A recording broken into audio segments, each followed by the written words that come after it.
So thanks for joining us today. As Matt mentioned, I've been involved in Wikipedia and Wikimedia for some time and have migrated through the different projects Prue was talking about. So I can talk about a few of them, but I'll just briefly mention some and then concentrate on Wikidata, which is my current workspace, I guess, in my hobby time.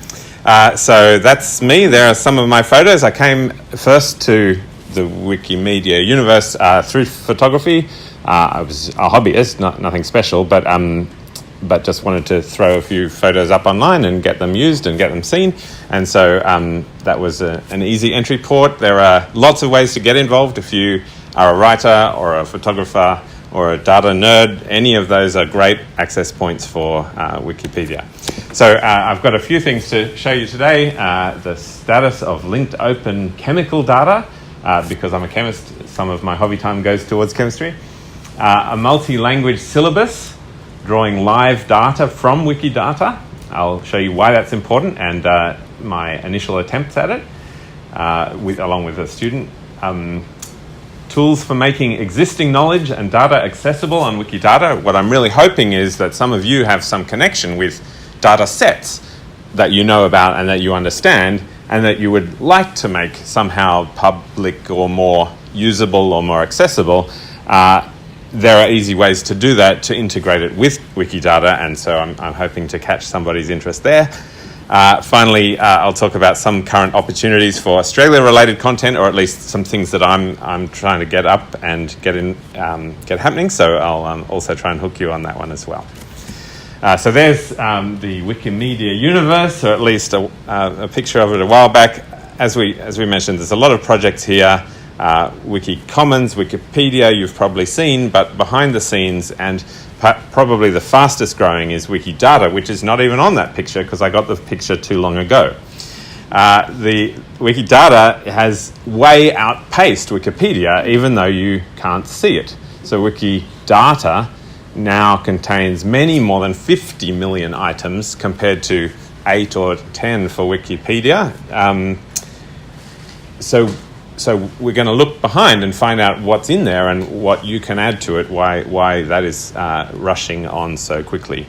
That's just a similar slide. So I guess I approach this whole thing as an inquisitive questioner, and I found a category of questions that can't be answered by a Google search. So the modern, as Matt was saying, the modern generation of students, the 18-year-olds that come into first year chemistry, are used to getting their answer from Google. So my kids have a refrain: Mom, Dad, you don't know what's going on, let's ask Google, right? That's the extent of their research capacity. Mine are younger than 18, but obviously you understand that there is a world beyond Google, and we'd like to be able to access that in a way similar to the way that kids access Google and find whatever the result of their search is. But if I can pick on, I guess, okay, so I had a colleague who wanted to ask a question: do the children of his profession ever become famous? Now, he's not a librarian, but I've changed that to anonymize him. Do the children of his profession ever become famous? How would you answer that? Google certainly won't tell you the answer. It's a kind of strange question, but I would argue that that's an easy question for Wikidata to answer, because Wikidata knows about items, knows about parents of items, knows about fame. Well, maybe we'll see about that. But a lot of these questions, which if you're arguing in the public square about the importance of immigration, you might want a quick list of immigrants who've won prizes in Australia. Again, not something that gets compiled very often, so you'd be relying on somebody else's work to have already compiled it. But in fact, you can do that yourself because, again, Wikidata has information about people, information about prizes, information about nationality or place of birth. And if you can put all that together, you can make the list and answer your question.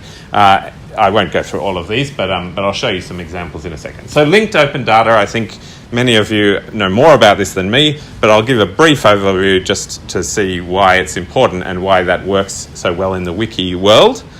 So it's about connecting concepts together And my claim is that data mining is much more powerful when each unique concept, so here's the concept, right? You are a hashtag person, and if I could connect your identity according to the bank with your identity according to the telco, with your identity according to your social network and your location history, then I have a very powerful and invasive ability to answer questions about you, right? So this it's a scare slide, but of course it works the other way around too. If you're using this kind of network for power, for good rather than for evil, power, then it's a very powerful thing to do, and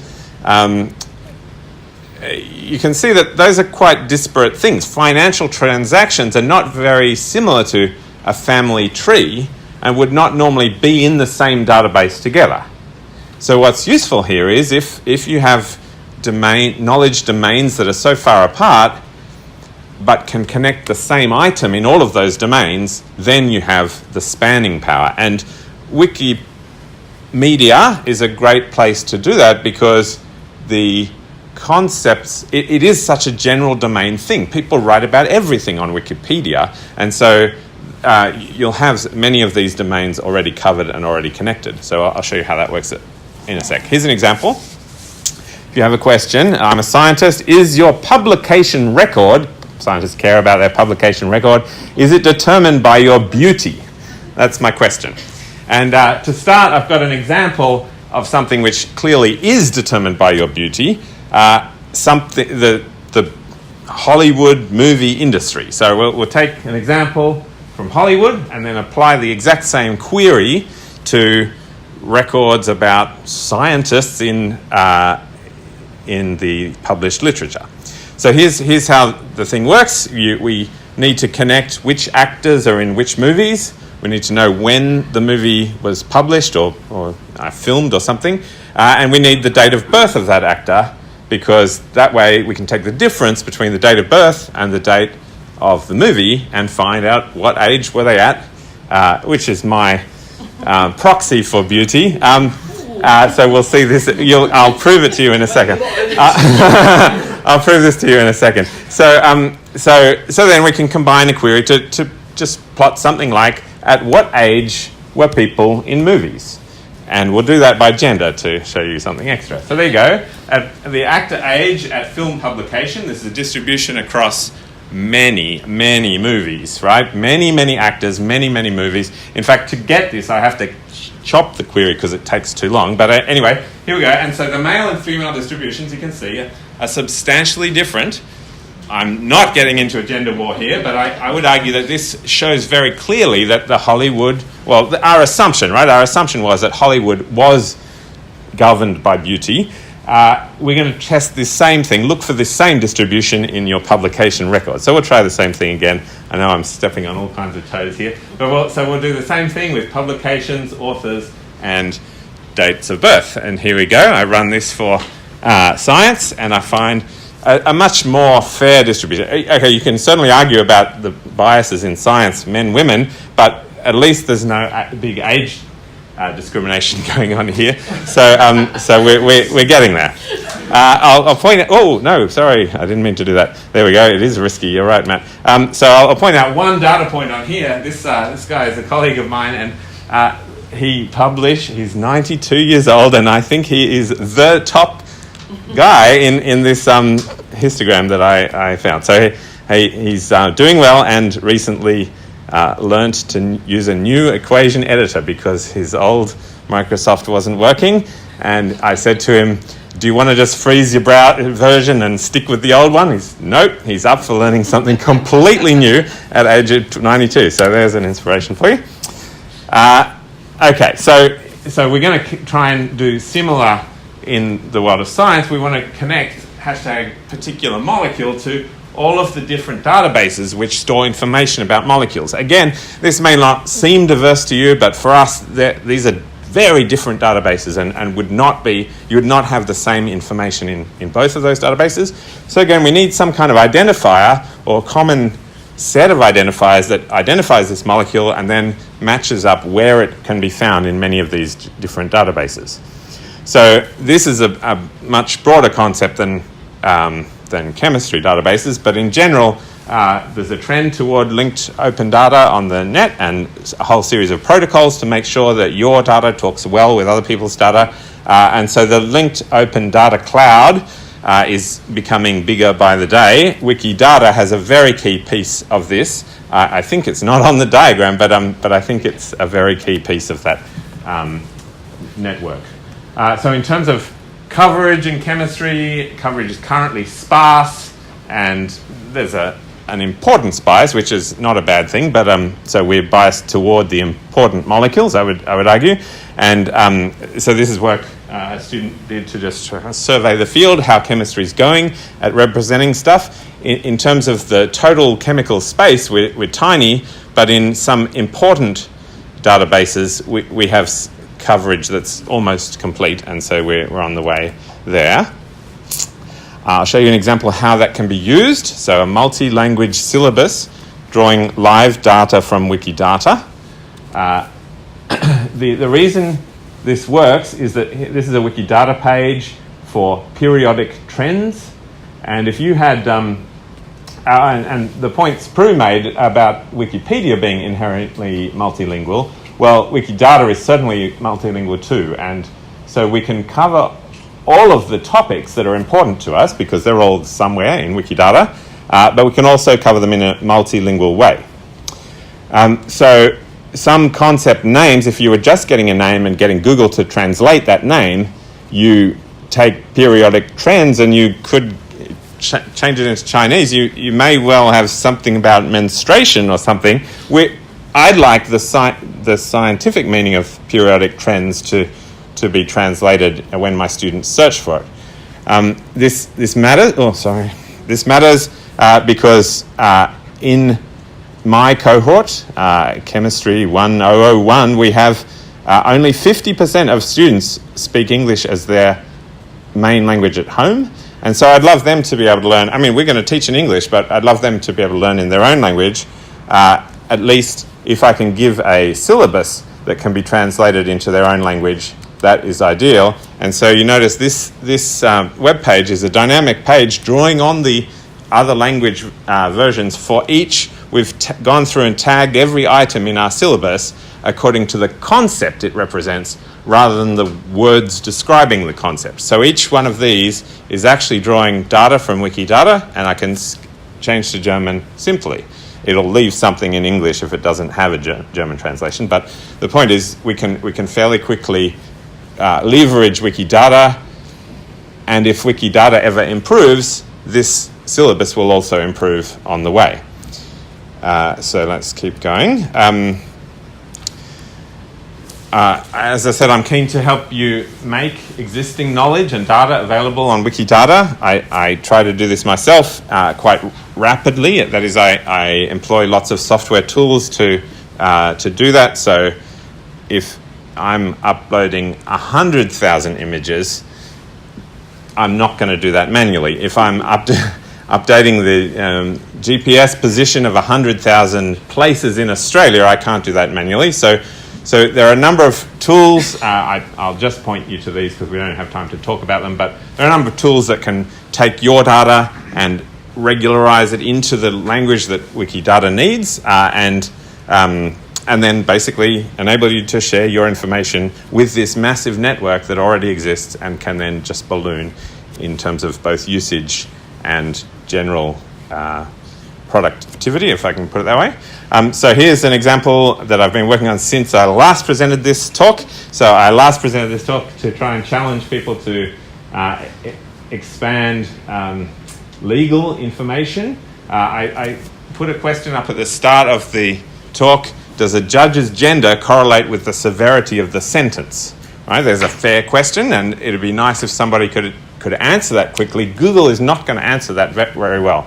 Maybe there's an academic paper there already, but we would be relying on someone else having investigated. If we're trying to investigate it, we want good legal information in some database somewhere, and why not use a public database which already has genders and sentences and so on.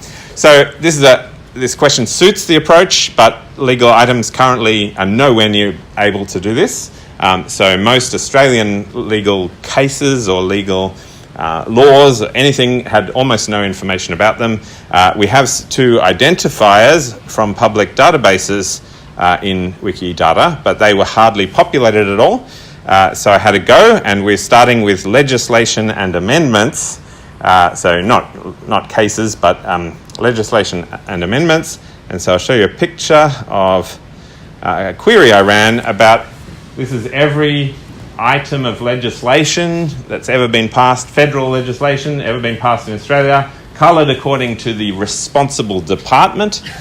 So all the blacks are Department of Treasury, right?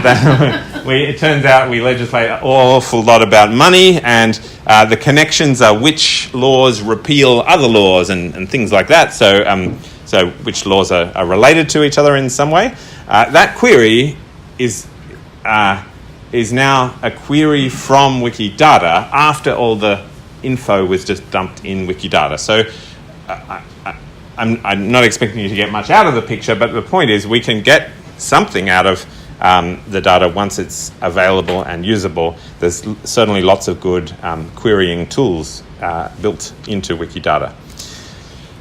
Finally, I'll just quickly run through some opportunities. If any of you are interested in geography, statistics, newspapers, law, heritage, biota, or chemistry, I'd love to talk to you because I'm interested in all of those things, and especially how to get our coverage up in all of those areas. Or if you want to pitch another area to me, I'm always up for more. So I'd love to, any of you who deal with data a lot and have something interesting that is not well covered, I'd love to talk to you at some point.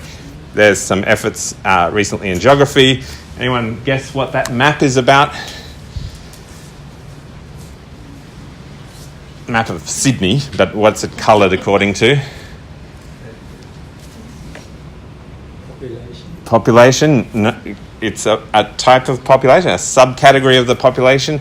This is the subcategory of the female population who catches one mode of transport to work, and that mode of transport is the train.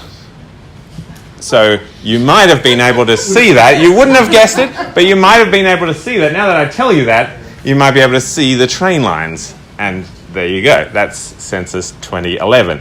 I basically took Census 2011, automated a script to make every different field plot a map, and so therefore we can see all of the fields. But that one I like. Newspapers. There's a big activity regarding newspapers, especially with the state library, but also the Americans are getting into it as well at the moment. Law, as I said, I'm trying to get people involved. Heritage, Wikimedia Australia has been working hard to get every state heritage list in shape, so that's active at the moment. And I'm keen on connecting biota information to citizen science, because there's a lot of that going on at the same time. So I'll talk about any of those things if you like, but thank you. And there is ways to contact us and people to acknowledge. So thank you very much.